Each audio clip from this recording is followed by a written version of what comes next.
Subscribe कीजिए tribal India TV को और लेटेस्ट अपडेट के लिए बेल आइकन कीजिए। धन्यवाद। दिल्ली में झारखंड सरकार की तरफ से झारखंड टूरिज्म पॉलिसी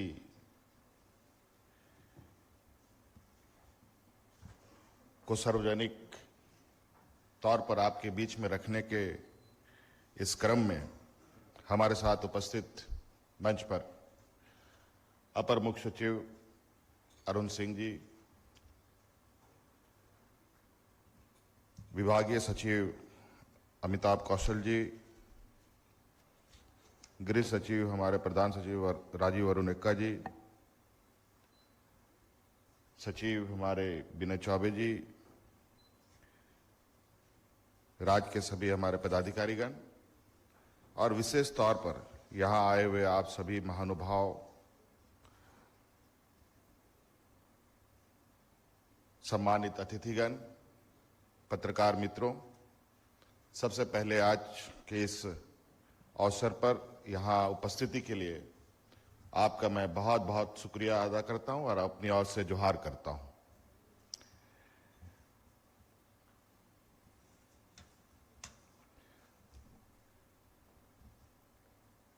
बहुत सारी बातें हमारे पदाधिकारियों के माध्यम से आज इस पॉलिसी के संदर्भ में बता दिया गया है।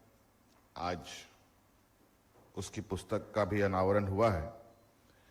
वेबसाइट भी इसकी बनी हुई है जिसके माध्यम से पूरी जानकारी अब तक जाएगी। मैं मोटे मोटे तौर पर कहना चाहूंगा, चूंकि झारखंड को अब तक जो देखने का नजरिया रहा है, मुझे लगता है आज से नहीं बल्कि अंग्रेजों के समय से ही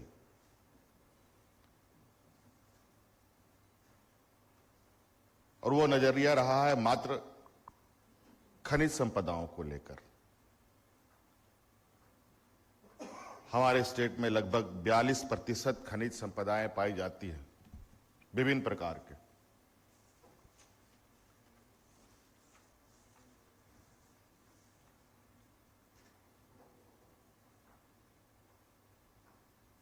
और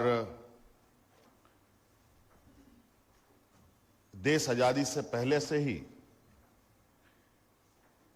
हमारे झारखंड प्रदेश में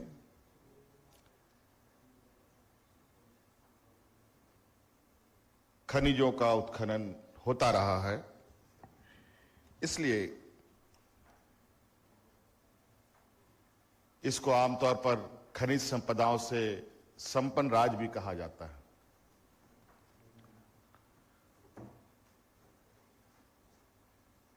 हमारे झारखंड प्रदेश को बने हुए 20 साल हो गए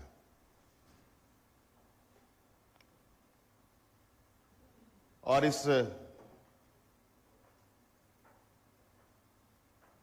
राज्य का बनने के पीछे भी एक बहुत लंबा इतिहास है। 30-40 सालों का संघर्ष की उपज ये झारखंड प्रदेश है, क्योंकि ये एक आदिवासी बहुल राज्य है और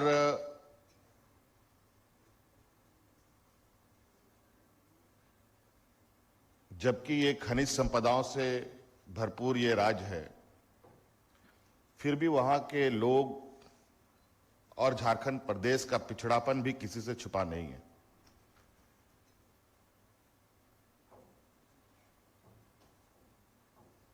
और इसी परिकल्पना को ध्यान में रखते हुए कि राज्य अलग किया जाएगा, यहां के लोगों का विकास होगा, इस राज्य का विकास होगा, यहां के लोगों में आर्थिक, सामाजिक, राजनीतिक, बौद्धिक ताकतें बढ़ेंगी। लेकिन कमोवेश राज्य अलग होने से पहले भी ये देखने का बहुत अच्छा मौका नहीं मिला और विगत 20 वर्षों में भी ऐसा बहुत सुखद अनुभव एहसास करने का मौका नहीं मिला। मुझे लगता है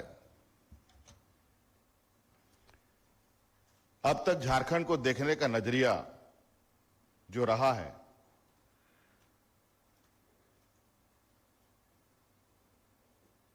वो नजरिया रहा है एक्सट्रैक्शन का, खनन का। और अब ये सरकार झारखंड को देखने का नजरिया एट्रैक्शन की ओर ले जाने का प्रयास कर रही है।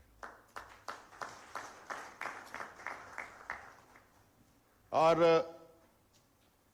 इसी का छोटा सा हम लोगों ने प्रेजेंटेशन आपके समक्ष रखा है।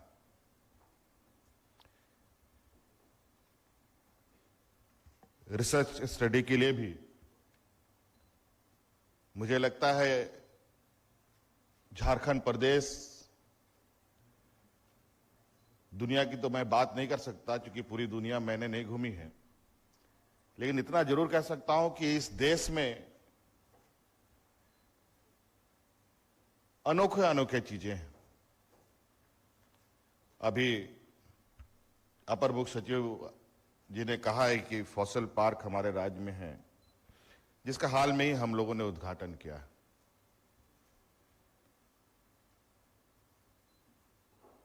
जो पेड़ पत्थर बन गए, उन पेड़ों को काटकर लोगों ने क्रश करके अपने मकाने बना ली, स्टोन चिप्स के रूप में। लेकिन अवशेष हैं, उसे अभी हम लोगों ने बचाया है। इसके अलावा और जो लगभग, जो रिसर्च स्टडीज कहते हैं 15 करोड़ साल पुराना वो अवशेष हमारे राज्य में अवस्थित है। इसके अलावा आप ही लोगों के माध्यम से, यहाँ के बड़े बड़े जर्नलिस्ट लोगों के माध्यम से, कई खबरों के माध्यम से मुझे इस बात की जानकारी मिली कि जब दुनिया में चारों तरफ, जब ये दुनिया पानी से बना हुआ था, उस समय जब धरती की उत्पत्ति हुई, कहा जाए कि पहला बीज जो देखने को मिला वो हमारे झारखंड के सिंहभूम में मिला है, और जिसकी उम्र लगभग 350 करोड़ पुराना है, जहां आज बड़े पैमाने पर आयरन ओर पाए जाते हैं।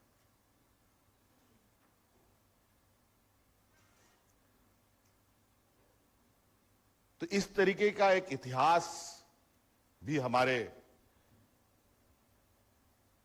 राज्य के गर्भ में छुपा पड़ा है। खनन का अनुभव बहुत सुकून देने वाला नहीं रहा। वहां के आदिवासी, वहां के पिछड़े, वहां के किसान, वहां के मजदूर की जो लोगों की दशा है, आज भी थोड़ा चिंता का विषय बना हुआ है। ना जाने कारण क्या है, मैं नहीं कह सकता। आपको सुनकर आश्चर्य होगा कि हमारे राज्य में नेतरहाट जैसा एक स्कूल है, जिस स्कूल ने देश में सबसे अधिक आईएएस आईपीएस पैदा किए,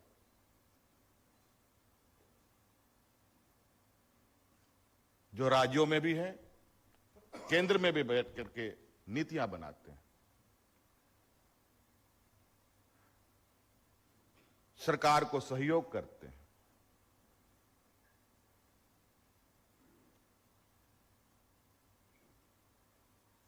उसके बावजूद आज नेतरहाट जैसे स्कूल को, उसके दीवारों को बचाने के लिए, उसके छत को बचाने के लिए, उसके क्लासरूम को बचाने के लिए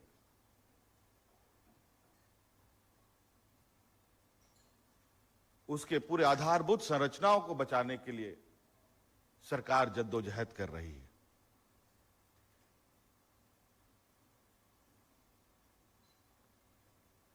गांव गरीब की तो बात छोड़िए, और उस नेतरहाट के गोद में ऐसे मनोरम दृश्य जिस दृश्य को देखने के लिए आप लाखों रुपया खर्च करके अपने घरों से बाहर निकलकर पहाड़ क्षेत्रों में जाते हैं, किसी टूरिस्ट प्लेस में जाते हैं, मैं दावे से कह सकता हूं कि हमारा वो नेतरहाट का जो क्षेत्र है वो उससे कम नहीं बल्कि उससे ज्यादा बेहतर आपको देखने को मिलेगा। आज भी वहां पर ऐसे जंगलों का भरमार है, ऐसे पेड़ आपको देखने के लिए मिलेंगे, ऐसे वातावरण आपको एहसास होगा जो शिमला और कुल्लू मनाली में आपको एहसास दिलाता है।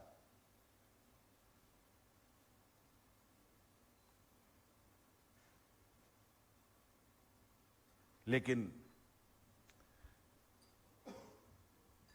इन सब चीजों को हम लोगों ने संरक्षण करने में कहीं ना कहीं गलतियां हुई हैं या छूट से गए हैं। आज खनिज संपदा, माइंस, मिनरल्स तो हम वर्षों से देखते आ रहे हैं और झारखंड के खनिज संपदा से कई राज्य जगमगा भी रहे हैं। लेकिन झारखंड आज के दिन में भी कई परेशानी, कई समस्याओं से ग्रसित है।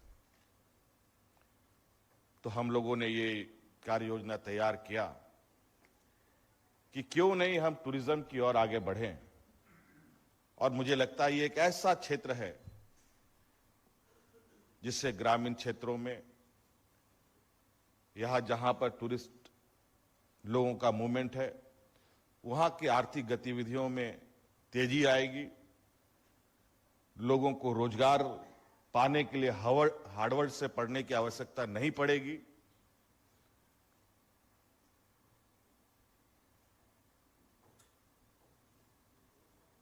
और कहीं ना कहीं लोगों का जो मूवमेंट है, जो पूरा देश दुनिया को आर्थिक रूप से प्रभावित करता है, उस मोमेंटम से हमारे पूरे राज्य को भी एक नई दिशा मिलेगी।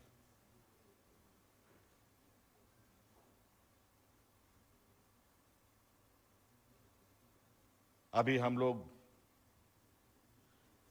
2019 के बाद देश के वैश्विक महामारी, दुनिया के वैश्विक महामारी ने हमारे देश को भी घेरा।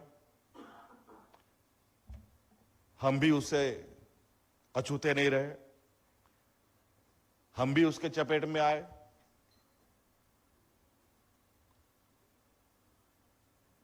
और उसमें बड़ी चिंताएं और सबसे अधिक चिंता करने वाला वर्ग रहा, क्षेत्र रहा तो वो टूरिज्म रहा, जिसको बड़े पैमाने पर इस कोविड ने प्रभावित किया। बड़े पैमाने पर जो हमारे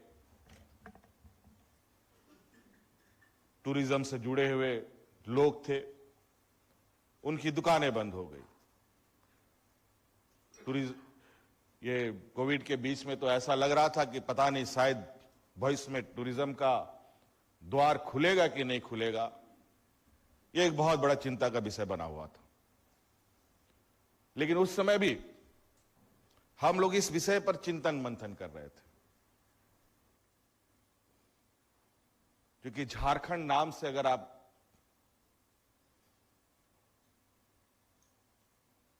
झारखंड नाम को थोड़ा आप एलोबरेट करें तो झाड़ झंकड़ वाला ये राज्य, नदी, पहाड़, जंगलों से घिरा हुआ राज्य ही इसका नाम झारखंड है। खूबसूरत वादियां, अनगिनत जलप्रपात, बड़े बड़े वाटर रिजर्वायर, क्या नहीं है। मैं तो समझता हूं जितना संपन्न हम जमीन के अंदर है, उतना ही संपन्न हम जमीन के ऊपर भी हैं। आज उसी को एक डिस्प्ले के लिए हम लोग यहां आप लोग के समक्ष आए हैं। झारखंड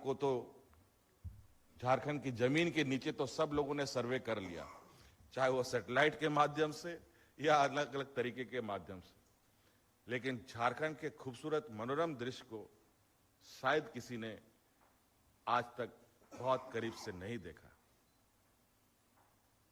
आज मैं जिस कपड़े में हूं, ये हमारे राज्य में बनता है। हमारे कारीगर गांव के बनाते हैं।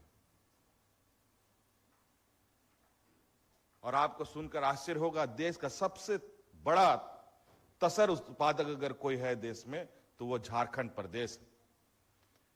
लेकिन सिल्क या तो मद्रास का सिल्क के नाम से जाने जाएंगे या भागलपुर के सिल्क के नाम से जाने जाएंगे।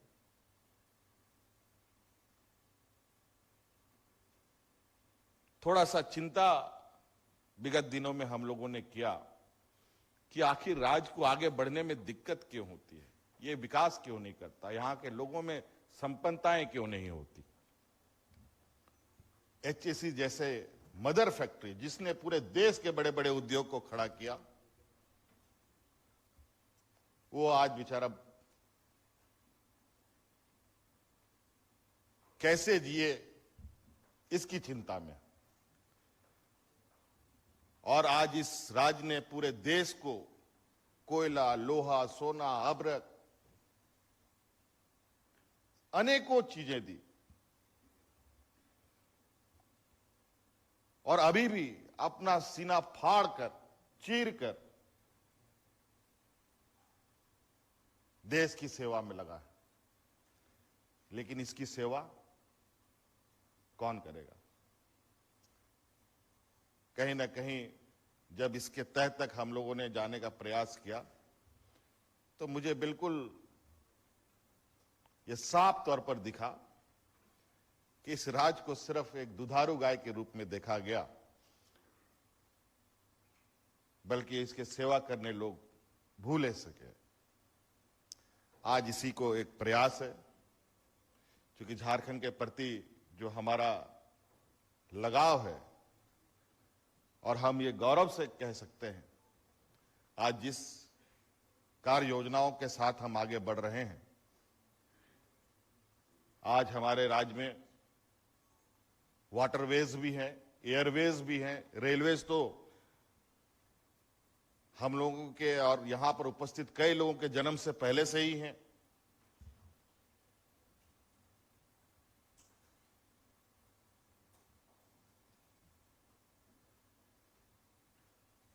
तो कई ऐसी चीजें हैं जो हमारे राज्य को विशुद्ध रूप से देश के आर्थिक आमदनी बढ़ाने में तो इसने मदद की, लेकिन इसकी खुद की आमदनी बेचारे की घट गई। आज राज्य के हर लोगों की आमदनी बढ़े, शैक्षणिक क्षमताएं बढ़े, बौद्धिक क्षमताएं बढ़े, प्राकृतिक सौंदर्य, खनिज संपदा, इसके अलावा कई ऐसी चीजें। सिर्फ वहां का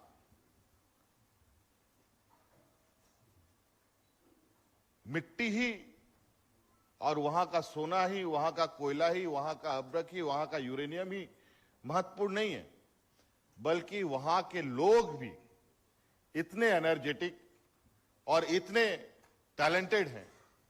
मैंने पहले ही कहा, नेतरहाट जैसा स्कूल है जहां देश के सबसे अधिक आईएएस आईपीएस लोगों ने को पैदा किया उसने। खेल के क्षेत्र में, आर्ट के क्षेत्र में हमारा राज्य भी अपने आप में अलग है।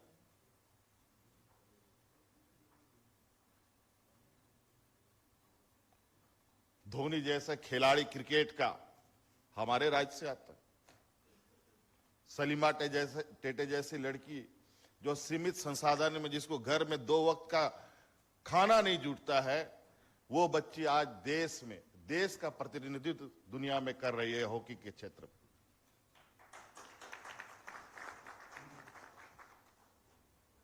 अभी हाल में ही मिस वर्ल्ड की कंपटीशन में क्या नाम है उस बच्ची का? क्या नाम था? रिया तिर्की। रिया तिर्की मिस वर्ल्ड के कंपटीशन में के स्टेज तक पहुंची। एक ट्राइबल लड़की। आप अंदाजा लगा सकते हैं कि कोई ऐसी चीजों में हम कम नहीं हैं जिससे हम आगे नहीं बढ़ सकते। कहीं ना कहीं हमारी दक्षता को, हमारी क्षमता को, हमारी ताकत को लोगों ने दबा के रखा, संसाधनों को हम तक नहीं पहुंचाया। बहुत खुशी होती है। आज कल ही हमारे पास 5 बच्चियों को हमने अमेरिका भेजा था। हमें कहां कहां गए थे वो बच्चियां? अच्छा, हाँ, यूएस गई थी हॉकी खेलने, छोटी छोटी बच्चियां। और जो प्रतिभा उस देश ने देखा, आज यूएस काउंसिल का हमारे पास मैसेज भी और ट्वीट भी उन्होंने किया है। भविष्य में खेल के क्षेत्र में झारखंड को हर सहयोग देने के लिए वो तैयार है।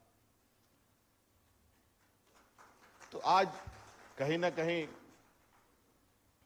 हम अपनी प्रतिभाओं के प्रति बहुत ज्यादा सजग नहीं रहे,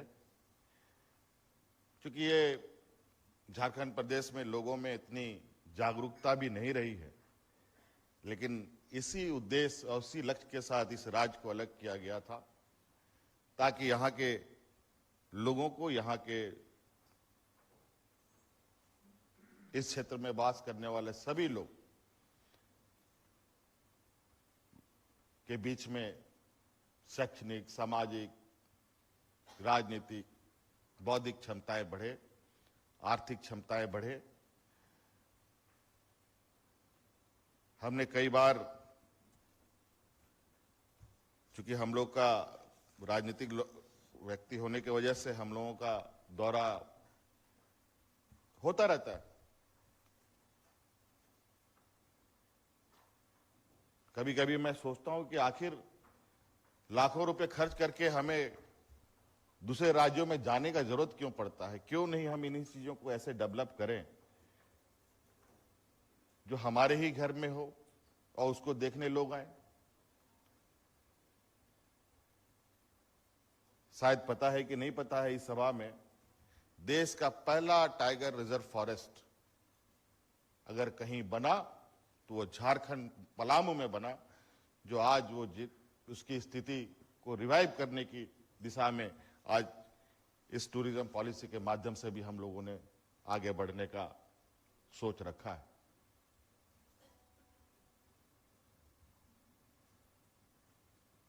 तीर्थ स्थल के बारे में सचिव ने क्या क्या हमारे पास एक मोटा मोटा ये आपको बता दिया गया है, लेकिन सिर्फ यहीं पर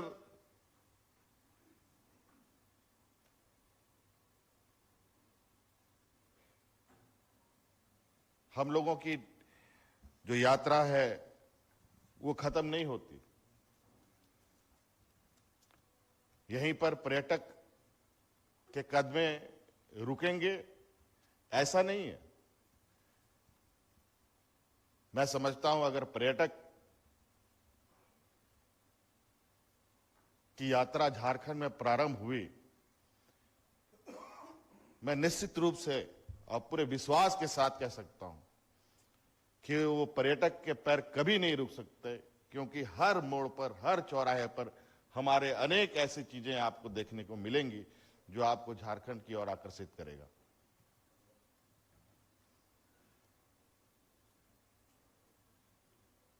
इसलिए मुझे पूरा विश्वास है और आज इसी प्रमोशन के लिए हम लोग यहां आए हैं।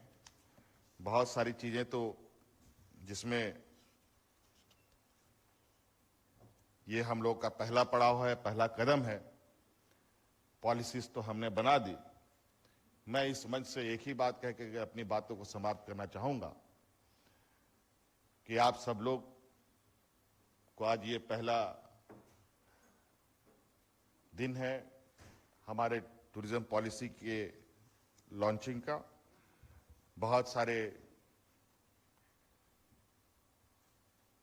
सहयोग सरकार की तरफ से क्या मिलना है वो भी मोटे तौर पर बताई गई है। मैं यही कहना चाहूंगा कि आज इस दिशा में यहां उपस्थित या और जो सुन रहे हैं उन लोगों के बीच में बातें जा रही है। जो लोग पहली इसकी पहल सबसे पहले करेंगे, मतलब फर्स्ट कम फर्स्ट सर्व के लिए विशेष रूप से सरकार अलग से पैकेज बना करके उसको सहयोग करने का प्रयास करेगी, यह मैं आपको आश्वस्त करता हूं। धन्यवाद। जोहार। हमारा YouTube चैनल सब्सक्राइब करें और लेटेस्ट नोटिफिकेशन के लिए बेल आइकन पर क्लिक करें।